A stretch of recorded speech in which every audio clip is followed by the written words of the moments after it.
अगली खबर की तरफ हम रुख कर रहे हैं। एक बार फिर से अगली खबर आपको बता दें उत्तराखंड से ही हमारे पास, जहां खबर देहरादून से। उत्तरकाशी में ऑपरेशन सिलक्यारा चल रहा है। सुरंग में 40 मजदूरों की जिंदगियां अभी भी फंसी हुई हैं। सुरक्षित उन्हें निकालने की जद्दोजहद की जा रही है।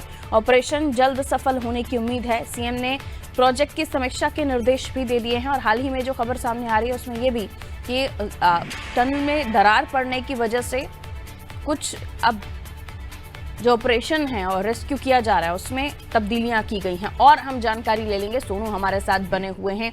एक बड़ी घटना जो उत्तरकाशी में पेश आई है, जिसके बाद से लगातार सबकी नजरें बनी हुई हैं कि कैसे उन 40 जिंदगियों को बचाया जाए। अपने आप में प्रयास किए जा रहे तमाम बाहरी जो भी कोशिशें हो रही हैं वो की जा रही हैं। मशीन के कंपन से मलबा गिरने का खतरा तो बना ही हुआ है। इसके बाद ये भी जानकारी मिली कि दरार भी है, सुरंग में आ गई है। क्या कुछ इस बारे में अपडेटेड जानकारी आपके पास सोनू?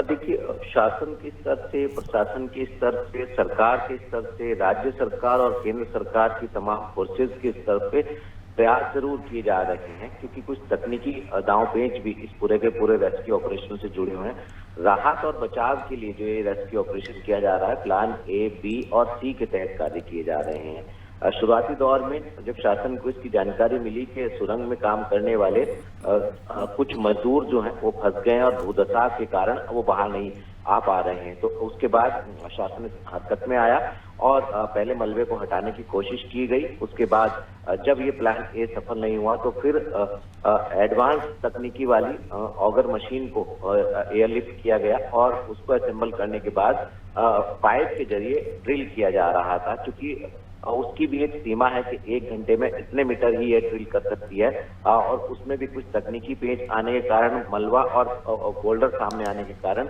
उसको भी रेस्ट देकर के ड्रिल की जा रही थी। तो अब एक और ऑप्शनल तौर पर एक मशीन को और मंगाया जा रहा है और कोशिश यही की जा रही है कि जो ये ड्रिल की जा रही है एक दूसरे से पाइप कनेक्ट कर 900 व्यास mm के पाइप को ड्रिल के माध्यम से अंदर पहुंचाया जा रहा है। जो संबंधित अधिकारियों से हमें जानकारी प्राप्त हुई है, तकरीबन अभी जो है 22 मीटर ही ड्रिल कर पाए हैं और अभी पहुंचने में समय लगेगा और मशीन को अभी एक तरीके से ही ऑपरेट किया जा सकता है। तो ऐसे में अब इंतजार हो रहा है कि आखिर इन मजदूरों को कब तक निकाला जाएगा। उनके जो संबंधित परिचित लोग हैं वो सुबह से ही अपनी टकटकी लगाए बैठे देखते रहते हैं कि शाम तक उनके जो संबंधित हैं श्रमिक हैं वो कब तक बाहर आएंगे।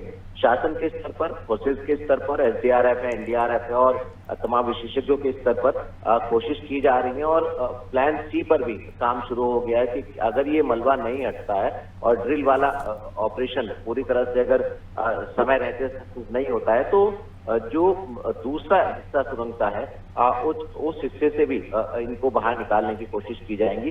चूंकि इसमें समय लग रहा है, कई तकनीकियां पेश है, तो अब देखना होगा कि तमाम जो सरकारी तंत्र इनको बाहर निकालने के बाद जुटा हुआ, आखिर इसको इस ऑपरेशन के माध्यम से कब तक इन राहत और बचाव कार्य में सफलता मिल पाती है। बिल्कुल, तो ये राहत और बचाव कार्य लगातार चल भी रहा है और इस पर भी हमारी नज़र बनी हुई है। जैसे ही अपडेट्स होंगे सोनू हमें बताएंगे। मिलॉट्री सोनू, अगली खबर पर आपसे जानकारी लेंगे।